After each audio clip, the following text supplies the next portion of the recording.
¿Qué tal a todos? ¿Cómo están? Dios les bendiga. ¿Cómo están, jóvenes? Esperamos de todo corazón que estén muy bien. Estábamos teniendo unas dificultades, como toda en la vida siempre pasan, cositas que nos atrasan, cositas que nos pueden hacer que lo que queremos hacer sea más difícil. Pero no importa, vamos a hacerle con lo que podamos y ahora estamos transmitiendo en la página oficial.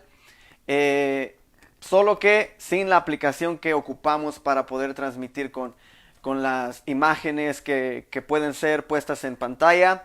No las tendremos el día de hoy, pero ahí donde tú estás, pon mucha atención, abre tu corazón y vamos a aprender un poco de lo que Dios nos quiere decir esta tarde, joven. Va a estar muy bueno, a mí me gustó, está de mucha bendición y hoy vamos a aprender cosas súper interesantes, ¿verdad? Pero antes de eso, yo quiero que ahí donde estás tú, joven, empieces a tener tu corazón dispuesto a escuchar, a comprender, a recibir. Entonces vamos a hacer una oración. Vamos a comenzar con esto. Yo quiero ver que aquí me llegue.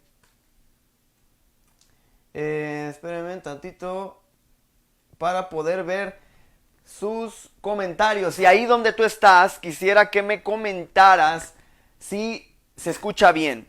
Coméntame ahí si se escucha bien, comenta ahí si todo está perfecto y vamos a darle. ¿Ok?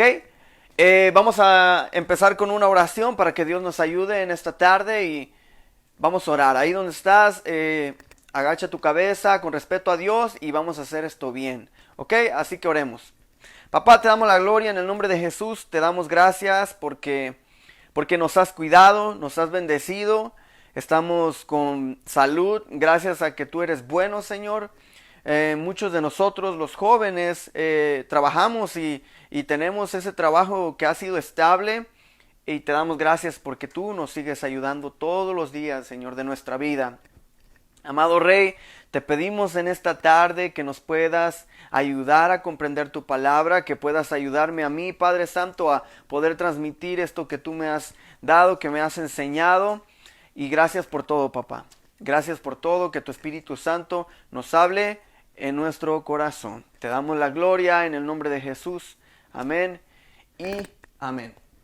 Así que ahí donde estás, quisiera saber si se escucha bien. Coméntame, manda un like si se escucha bien y vamos a darle. El día de hoy vamos a ver algo súper interesante, como puedes ver aquí en la pantalla de atrás. Dice bienaventurados. El tema de hoy así se llama, así se titula, bienaventurados. Y vamos a dar inicio a lo que es Mateo capítulo 5 y vamos a hablar de las bienaventuranzas, yo y mi hermano Juan Daniel. El día de hoy te voy a dar la introducción, por así decirlo, a dos de las primeras que vamos a ver en el capítulo 5. Pero antes de empezar a hablarte de qué son estas dos bienaventuranzas o qué es lo que nos quiere transmitir el Señor, quisiera que viéramos un poquito qué es más bien una bienaventuranza. Pues en las bienaventuranzas nosotros podemos entender que son aquellas cosas que describen al discípulo ideal. Todas las bienaventuranzas son lo que describen al discípulo ideal. Son opuestas a los pensamientos humanos. O sea, si tú las empiezas a leer, empezando por la primera bienaventuranza, que es una de las que vamos a estudiar el día de hoy, que dice, bienaventurados los que lloran. Desde ahí tú dices, espérate, ¿cómo bienaventurados los que lloran? Porque ahorita vamos a ver la definición y de bienaventurados y como que choca con la mente del mundo, porque bienaventurados es como ser feliz, es como tener ese gozo. Entonces, cuando tú estás llorando, tú no tienes gozo, ¿me entiendes? Entonces choca con los pensamientos de este mundo.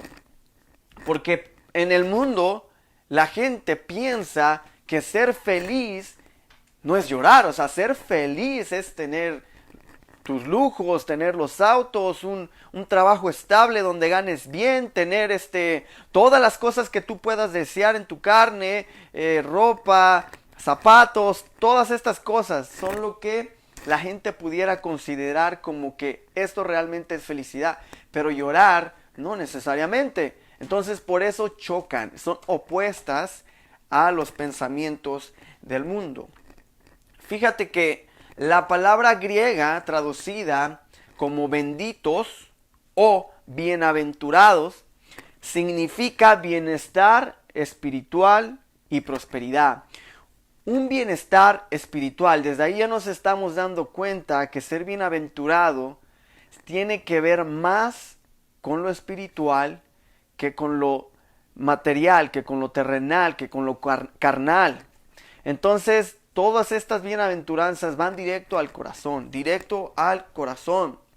Las bienaventuranzas tienen dos partes y esto está súper interesante porque la primera parte te dice, por así decirlo, la actitud que nosotros tenemos que tener. O sea, todo creyente, esa es la actitud que debe de tener en la primera parte. Y en la segunda parte, por así decirlo, vamos a encontrar que viene como una recompensa. Una recompensa por tener esa actitud. Y es ahí donde nosotros tenemos que poner como un telescopio, como una lupa de muchísimo aumento y decir, wow, o sea, si hay una promesa, yo quiero esa promesa, pero para obtener esa promesa debo de tener una cierta actitud. Y esas son las bienaventuranzas. Esas son las actitudes que nosotros debemos de tener, todos aquellos que seguimos a Cristo. Entonces, déjame, aquí observo. Dicen por ahí que se escucha mucho eco. ¿Sí se escucha mucho eco? Ok, bueno, por ahí me están diciendo que no, que ya se escucha bien. Ok, entonces, las bienaventuranzas son esas actitudes. Y para arrancar con esto, yo quiero llevarlos a Mateo. Vámonos a Mateo 5, ahí donde tú estás en tu casa. Estaría súper padre que agarres tu Biblia y que me acompañes. Ahora, tengo otra Biblia acá que es Reina Valera del 60. Y lo voy a leer porque creo que esta es la que la mayoría de nosotros tenemos. Pero también voy a leer la nueva traducción viviente, que en lo personal es de mis favoritas porque está muy entendible y muy actual. Entonces, pero vamos a Mateo 5, en Reina Valera de 1960. Chécate, dice: viendo la multitud, subió al monte, y sentándose, y esto hablando de Jesús, vinieron a él sus discípulos, y abriendo su boca, les enseñaba diciendo. Ahora,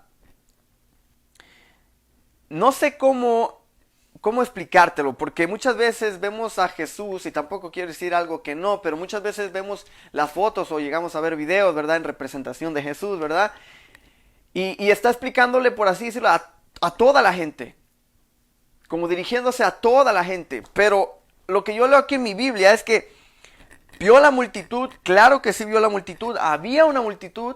Tenemos que recordar que Jesús era famoso. Era alguien muy popular, alguien que ya había sonado, porque él iba a las sinagogas y enseñaba, sanaba enfermos, sacaba demonios. Entonces toda la gente ya sabía de él, ya estaba Jesús ya teniendo esa popularidad. Entonces todos seguían a Jesús. Entonces se encuentra Jesús y hay una gran multitud alrededor de él y se sube a un monte. Pero fíjate que dice que se sentó y vinieron a él sus discípulos. Entonces yo me imagino que muy seguramente estaban muy cerca de él, ¿no? Entonces, abriendo su boca les enseñaba. ¿A quién les enseñaba? ¿No? A los discípulos. Y esto está bien interesante porque empieza diciendo: bienaventurados los pobres en espíritu, porque de ellos es el reino de los cielos. Cuando yo empecé a leer esto dije, espérate, pobres en espíritu, ¿qué onda con eso? No entiendo. Entonces tuve que empezar a investigar un poquito más, ¿verdad? Pero te lo voy a leer también en la nueva traducción viviente para que tenga un poquito más de claridad. Chécate lo que dice en la Nueva Traducción Viviente. Dice, a ver, espérame, dice, cierto día, al ver que las multitudes se reunían, Jesús subió a la ladera de la montaña y se sentó. Sus discípulos se juntaron a su alrededor. Esto está bien interesante. Y él comenzó a enseñarles. ¿A enseñarles a quién? A sus discípulos. Y claro que hace mucho sentido, porque todo lo que vamos a ver en las bienaventuranzas son acerca de la actitud que debe de tener un discípulo. Entonces les empieza a enseñar a sus discípulos. Pero había una multitud alrededor, poniendo atención porque era popular. Entonces, por así decirlo, la multitud siempre estaba a la expectativa de ahora qué va a pasar, qué va a hacer, qué va a enseñar. Entonces había mucha curiosidad, pero les empieza a enseñar y dice, Dios bendice a los que son pobres en espíritu y se dan cuenta de la necesidad que tienen de Él, porque el reino les pertenece. Y ahí está súper interesante, porque ya hace más coherencia. Dice en la 60, bienaventurados los pobres en espíritu, porque de ellos es el reino de los cielos. Y ahí te quedas como no entiendo. Pero en esta versión, Dios bendice a los pobres en espíritu y se dan cuenta de la necesidad que tienen de Él. Entonces, ser pobre en espíritu, yo te quiero decir el día de hoy, significa no una pobreza material, no una pobreza terrenal, sino más bien una pobreza espiritual. Y cuando yo digo pobreza espiritual, me refiero a esa necesidad en una persona, en esa persona que reconoce que tiene una necesidad de Dios. Cuando esta persona deja a un lado toda su autosuficiencia y se enfoca solamente en Dios, porque sabe que sin Dios no puede hacer absolutamente nada o nada le es posible. Entonces, eso significa ser pobre espiritualmente, porque aquí Dios o Jesús no está elogiando el ser pobre materialmente, porque si no ya, pues entonces dejáramos de trabajar y nos fuéramos a pedir dinero a las calles y ya tenemos el reino asegurado. No, se trata más bien de algo interno, de algo en el corazón, una necesidad total de Dios. Y yo quisiera comentarte y compartirte una historia de una mujer que era gentil. Cuando digo gentil, me refiero a que no era judía, era griega, sirofenicia. Esta historia la vamos a encontrar en Marcos 7:27. Y es un muy buen ejemplo de ver lo que pasa cuando una persona tiene un corazón pobre espiritualmente. Así que nos vamos a ir a Marcos 7:27. Dame chance, aquí tengo. Marcos 7:27. Fíjate, voy a empezar desde el 24 para que esto agarre más sentido. Dice, luego Jesús salió de Galilea y se dirigió al norte a la región de Tiro. No quería que nadie supiera en qué casa se hospedaba, pero no pudo ocultarlo. Enseguida, una mujer que había oído de él se acercó y cayó a sus pies. Su hijita estaba poseída por un espíritu maligno, y ella le suplicó que expulsara al demonio de su hija. Como la mujer era gentil, nacida en la región de Fenicia, que está en Siria, en la Reina Valera te va a decir que era griega, era sirofenicia, Jesús le dijo, primero debo alimentar a los hijos, a mi propia familia, los judíos. No está bien tomar la comida de los hijos y arrojársela a los perros. En tu Biblia, que es de la Reina Valera 1960, va a decir perrillos. Y esa palabra perrillos se apega más a lo que es el original texto griego. Y es bien interesante porque tú lo lees, entonces tenemos a Jesús que no quería que se diera cuenta la gente de dónde estaba, quería pasar desapercibido. Pero por alguna razón, esta mujer, que no dice exactamente su nombre, no da muchos detalles, pero dice que era griega y que era sirofenicia, era gentil, no era judía. Entonces de repente escucha a Jesús. Entonces se da cuenta que esta mujer se le acerca a él y empieza a decirle: ¿sabes qué? Yo tengo a mi hija. Y era todas las mamás, joven, yo sé que tu mamá te ama demasiado y estaría en la misma situación que esta mujer. Esta mujer se le acerca a Jesús y con un corazón roto, con un corazón desesperado, que había escuchado que Jesús sanaba a los enfermos, que Jesús sacaba de los cuerpos de la gente demonios, espíritus malignos. Entonces sabe que Jesús está por ahí y no pierde esa oportunidad. Toma la oportunidad y yo me imagino que en su mente estaba: este es el momento para que mi hija ya no esté endemoniada. Y se le acerca sin importar lo que dijera la gente, porque era gentil, no era judía. Ella sabía perfectamente que Jesús era judío, pero viene y le dice que por favor sanara a su hija. Le rogó que sanara a su hija. Y entonces Jesús dice algo bien interesante que te pone a pensar, y uno dijera: pero qué grosero fue el Señor. Le dice Jesús, deja primero que se sacien los hijos, porque no está bien tomar el pan de los hijos y echárselo a los perrillos. Y suena fuerte, pero te voy a decir algo. Para la gente, para esta mujer, en aquel entonces, esto era totalmente entendible y pudo haberla ofendido. Literalmente la mujer pudo haber dicho: ¿sabes qué? Vete por allá, pensaba que eras el profeta enviado de Dios y no se ve que seas porque tú me entiendes. No, pero ella entiende. Yo te quiero decir que yo estaba viendo y es bien curioso, los judíos en aquellos momentos le decían, y más precisamente, no Jesús, sino más precisamente los demás judíos les decían a los gentiles perros.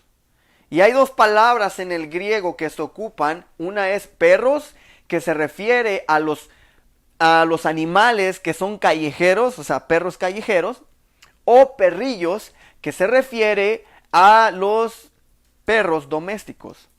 Entonces Jesús, en vez de decirle la palabra fuerte, por así decirlo: tú eres de la calle, no puedo darte lo que es primero a los hijos, no, le da la palabra un poco más suave, pero al final es como fuerte, de todos modos, ¿no? Perrillos, no puedo darte a ti el pan que es a los hijos. Primero los hijos se tienen que saciar y después los perrillos. Y puede que todavía no concuerde, pero tienes que recordarte que en el Antiguo Testamento había promesa para el pueblo de Israel. Entonces cuando viene, Jesús viene por los judíos. Viene por los judíos. De hecho, en Romanos 1:16 dice que el evangelio es poder de salvación a los judíos primeramente y después a los gentiles.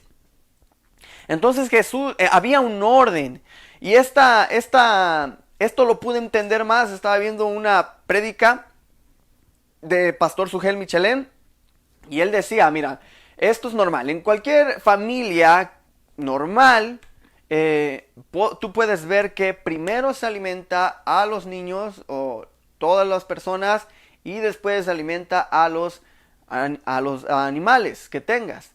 Primero ¿me entiendes? Hay un orden. Entonces había un orden también. Jesús venía por los judíos y después el evangelio iba a ser esparcido. Y cuando también Jesús manda a sus discípulos, les dice, ¿no? Primero a Jerusalén y después al resto del mundo. Entonces hay un orden. Pero esta mujer lo entendió completamente, entendió el punto al que iba Jesús. Jesús no quería ofenderla, Jesús le estaba explicando de la manera más sencilla el orden. Pero la mujer lo entiende y en vez de decir, bueno, me voy a esperar a que sea mi turno, surge algo de ella. Una fe impresionante, una fe que le da un fruto. Y también, si esto tú vas a ver también varias prédicas que hablan de estos versículos y hablan de esa fe grande. Pero yo me daba cuenta que literalmente ella estaba enseñando esa pobreza espiritual. Lo curioso de Jesús es que él decía cosas y dice y hace todavía en la actualidad cosas que sacan lo mejor de ti. O que sacan eso que realmente tú necesitas, porque Jesús te va a dar lo que tú necesitas. Y ella necesitaba darse cuenta, sacar esa fe, ¿me entiendes? Entonces, cuando Jesús le dice esto, ella responde, fíjate. Sí, Señor, pero aún los perrillos debajo de la mesa comen de las migajas de los hijos. O sea, yo sé que la bendición es para los judíos, pero debe de haber algo por ahí que sobre, que me puede tocar. Y eso que me toque es suficiente para poder sanar a mi hija. Esto está súper bonito porque ella abrió esa pobreza espiritual que tenía. Y cuando la abre, Jesús se da cuenta. Jesús se da cuenta y dice, fíjate que la bienaventuranza decía, bienaventurados los pobres en espíritu, porque de ellos es el reino de los cielos. Entonces, cuando esta mujer abre su pobreza espiritual, se expone a Jesús, Jesús le dice que debido a lo que había dicho, su hija era sanada y ciertamente ella llegó después a la casa y su hija estaba sana, libre del espíritu inmundo, libre del espíritu maligno. Entonces resulta, y yo me di cuenta y es súper, súper bonito, que cuando tú demuestras esa pobreza espiritual, se te van a abrir el reino de los cielos. Va a ser el reino de los cielos, porque cuando tú abres eso, en el reino de los cielos no hay pobreza, en el reino de los cielos no hay tristeza, en el reino de los cielos no hay enfermedad. El mostrar tu pobreza espiritual hace tuyo el reino de los cielos.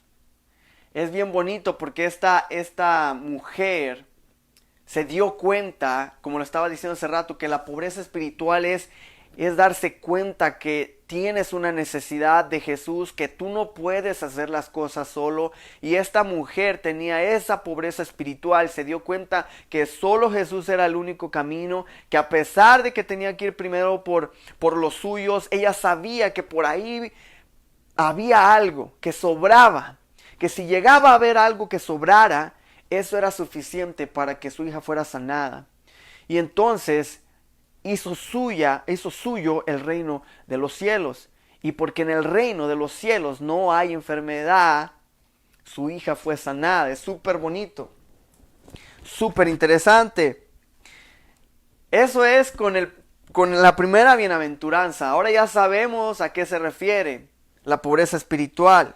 Y quisiera compartirte también el versículo 4, que dice, bienaventurados los que lloran, porque ellos recibirán consolación. Este es otro versículo que puede ser controversial. ¿Cómo bienaventurados los que lloran? ¿Cómo puedo ser feliz? ¿Cómo puedo ser feliz llorando? ¿Me entiendes? Entonces aquí dice, no, bienaventurados, doblemente felices los que lloran, porque ellos van a recibir consolación. ¿A qué se refiere cuando dice que bienaventurados son los que lloran? Esto está conectado con el versículo anterior, ¿ok? Tú tienes que saber que cuando está diciendo Jesús, mira, los pobres en espíritu son los que reconocen que no pueden hacer las cosas ellos solos. De ellos es el reino de los cielos. Y bienaventurados los que lloran, porque ellos recibirán consolación. Están los dos conectados y esto lo vamos a ver. Fíjate, cuando está diciendo bienaventurados los que lloran, o sea, hay una tristeza, no se refiere a la tristeza que nosotros tenemos aquí en la tierra. Y yo me refiero a tristezas emocionales, digamos, perdiste a un familiar o perdiste a a tu perrito, algo que te causó mucho dolor, que tú simplemente empezaste a llorar. No se refiere a eso. Se refiere más bien a algo muchísimo más deep, algo más interno, más a fondo. Y si te vas conmigo a 2 Corintios 7:10, 2 Corintios 7:10, voy rápido. 2 Corintios 7:10, fíjate, y aquí va a estar la respuesta a qué se refiere esta tristeza, a qué se refiere los que lloran.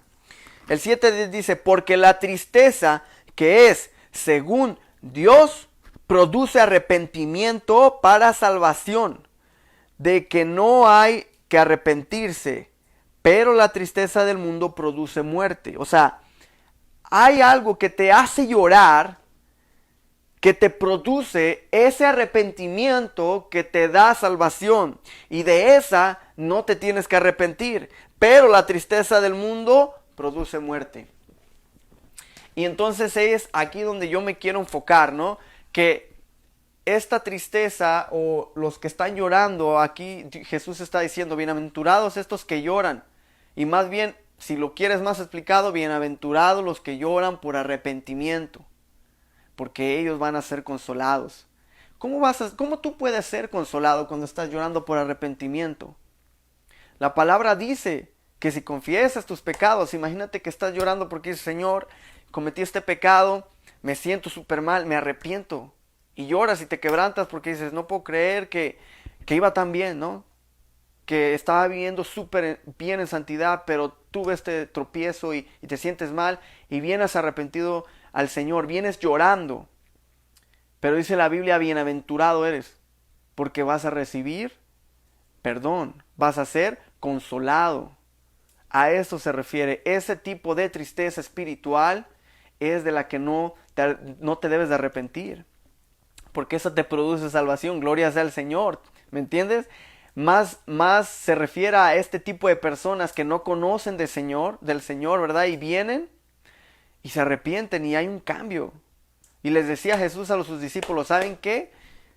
Vamos a hablarles un poco, y esto ya son mis propias palabras, pero vamos a hablarles un poco de lo que es un discípulo ideal. Un discípulo ideal es aquel que reconoce que no puede solo, que necesita venir a mí para poder llegar al Padre, que tiene esa pobreza espiritual. Bienaventurados, porque de ellos es el reino de los cielos. Bienaventurados aquellos que se arrepienten de sus pecados.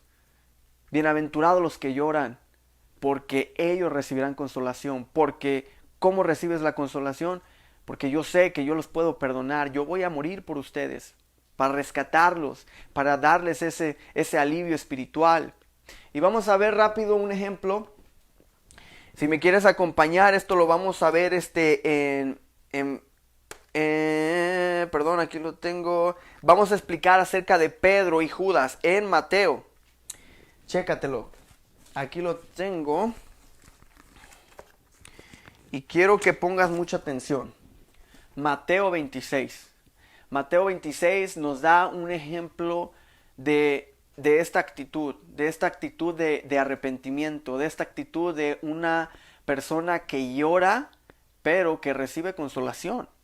Fíjate, vamos a leer un poco de contexto. Pedro niega a conocer a Jesús en Mateo 26, versículo 69. Chécate. Mientras tanto, Pedro estaba sentado afuera en el patio. Una sirvienta se acercó y le dijo, tú eras uno de los que estaban con Jesús el Galileo. Pero Pedro no lo negó frente a todos. No sé de qué hablas, dijo. Más tarde, cerca de la puerta lo vio una sirvienta, quien les dijo a los que estaban ahí, este hombre estaba con Jesús de Nazaret. Nuevamente Pedro lo negó, esta vez con juramento. Ni siquiera conozco a este hombre, dijo. Un poco más tarde, algunos de los otros que estaban allí se acercaron a Pedro y dijeron, seguro que tú eres uno de ellos. Nos damos cuenta por el acento galileo que tienes. Pedro juró, que me caiga una maldición si miento. No conozco al hombre. Inmediatamente el gallo cantó. De repente, las palabras de Jesús pasaron rápidamente por la mente de Pedro. antes que cante el gallo, negarás 3 veces que me conoces. Y Pedro salió llorando amargamente, salió llorando. Pero yo te voy a decir algo. Sí, ciertamente negó a Jesús y de repente se dio cuenta que la había regado. Se dio cuenta que todo lo que dijo Jesús fue cierto. Jesús ya le había dicho esto: bienaventurados los que lloran porque van a ser consolados. No me quiero ni imaginar qué habrá sentido Pedro. Qué feo habrá sentido decir: no, acabo de negar a Jesús, Él me lo dijo, y yo le dije: no, yo voy con todo contigo, y no es cierto. Mis palabras se las llevó el viento. Gloria sea al Señor, que las palabras que Él dice no pasan. Todo perece, pero lo que Él dice no pasa. Y su palabra decía que bienaventurados son los que lloran porque ellos reciben consolación. Y Pedro recibió esa consolación, o sea, esa tristeza de la cual no debemos de arrepentirnos, llegó a Pedro. Y hubo un arrepentimiento, y ese arrepentimiento le dio esa consolación de amor. El Señor lo abrazó, el Señor le demostró que aunque hizo eso, Él lo amaba. Y se arrepintió y hubo un cambio. Y la historia después que sigue de Pedro, tú te la sabes. Él predicó y se convirtieron como 3,000 personas. Y fue un super persona que Dios usó grandemente. Hubo un cambio. Pero si vemos la historia todavía de Judas, es algo completamente diferente. Y chécate, esto está genial porque... ¡ay, Dios! Fíjate, Segunda de Corintios 7:10, te lo voy a volver a leer. Porque la tristeza que es según Dios produce arrepentimiento para salvación. Ahí tenemos a Pedro. Dice, de que no hay que arrepentirse, pero la tristeza del mundo produce muerte. Y un ejemplo bien claro es el ejemplo de Judas. Judas tuvo la misma oportunidad que Pedro. Pero chécate lo que pasa. Un final totalmente diferente. Dice, cuando Judas, quien lo había traicionado, se dio cuenta, estoy en el capítulo 27, versículo 3 de Mateo. Dice, cuando se dio cuenta que lo había traicionado, se dio cuenta de que habían condenado a muerte a Jesús. Se llenó de remordimiento. Así que devolvió las 30 piezas de plata a los principales sacerdotes y a los ancianos. Y fíjate, dijo, he pecado porque traicioné a un hombre inocente. ¿Qué nos importa?, contestaron los fariseos. Ese es tu problema. Entonces Judas tiró las monedas de plata en el templo, salió y se ahorcó. Los principales recogieron las monedas y empezaron a decir: no sería correcto que este dinero esté en el templo, ya que se usó para pagar un asesinato. O sea, lo demás tú lo puedes leer en tu casa. Lo que hubo en Judas es literalmente lo que dice la palabra del Señor. La tristeza del mundo produce muerte. En él no hubo una tristeza de la que tuvo Pedro, porque la de él simplemente lo que lo llevó es a que fuera un árbol, se tirara y se ahorcara. Y en otro, me parece que en Lucas dice que se salió todo, se reventó, así dice, ¿no? Entonces, yo me imagino que cuando se ahorcó y cayó, pues, ahora sí que... Yo te quiero decir a ti, este tipo de arrepentimiento no es el que Dios quiere que tengamos. Ese remordimiento que en vez de causarte un cambio, simplemente te empeora. No hay consolación ahí. Es tal cosa que te lleva literalmente a la muerte. A eso te puede llevar. Pero vemos aquí que Pedro tuvo eso. Entonces lo más bonito es que Pedro tuvo estos 2 versículos, por así decirlo, en práctica, que reconoció esa pobreza espiritual, reconoció quién él era, reconoció que en sus fuerzas estaba perdido. Y entonces abrió el reino de los cielos hizo suyo. Y orando ahí, él pudo encontrar esa consolación que después lo lleva a niveles muy altos. So, gloria al Señor. Espero yo de verdad que te haya transmitido por lo menos un poquito de lo que yo pude entender. Eso es lo que nosotros necesitamos, joven. Eso es lo que necesitamos. Una verdadera pobreza espiritual, una verdadera necesidad, un verdadero reconocimiento de Jesús, un verdadero reconocimiento en nosotros de decir, ¿sabes qué? No puedo solo. Hacer nuestro el reino de los cielos. Esa es la única manera. Y quebrantarnos ante el Señor. Quebrantarnos ante el Señor y reconocer nuestra posición, que literalmente si no lo tenemos a Él, estamos perdidos. Pero yo te tengo buenas noticias. Vamos a recibir consolación. Vamos a recibir consolación porque vamos a estar quebrantados, vamos a llorar literalmente desde lo profundo, con sinceridad. Nada de falsedades, nada de caretas, nada de máscaras. So, gloria al Señor. Vamos a orar, vamos a orar. Y no te estoy hablando que literalmente se te derramen las lágrimas y grites y digas, Señor, perdóname, y te golpees y te latigues. No, sino en tu espíritu, en tu corazón, muy dentro de ti, reconoce que estamos mal. Reconozcamos que estamos mal delante del Señor, que muchas veces le hemos fallado. Quebrantémonos delante de Él para que el reino de los cielos sea nuestro, para que podamos recibir consolación. So, vamos a orar, vamos a pedir al Señor que nos perdone. Yo creo que este es el momento que muchos estábamos esperando, poder venir delante de Dios. La palabra ya ha hablado. Te toca a ti hacer un cambio. Te toca a ti recibirla en verdad y que tenga un fruto. Así que vamos a orar, joven. Ahí donde estás, cierra tus ojos.